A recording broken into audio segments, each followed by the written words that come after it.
Hello fellow hobbits, Bungo here with a little more Middle-earth theory. Today we're going to be talking about our merry fellow Tom Bombadil. Tom Bombadil may not sound too familiar to just the fans of the movies, but if you're familiar with him from the books and the lore, we know that he's a very odd fellow who the Fellowship meets up with early on in the novels. Whether it's his small part in the book or his strange demeanor, a lot of fans saw Bombadil as being an odd inclusion to say the least. There are even some fans that find his absence from the films upsetting. Bombadil overall seems to be a very moral fellow, taking a neutral or a good stance on most things, and he doesn't seem to have an ounce of evil inside him, particularly considering that he saved the hobbits from Old Man Willow, and then he allowed them to stay in his home, as well as saving them from the Barrow-wights later on in the story.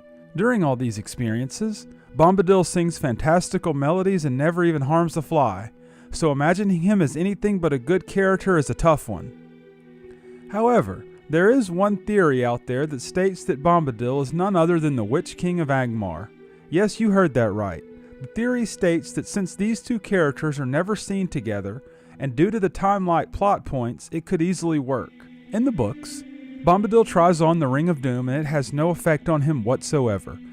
Even when Frodo puts on the ring, Tom Bombadil is still able to see him.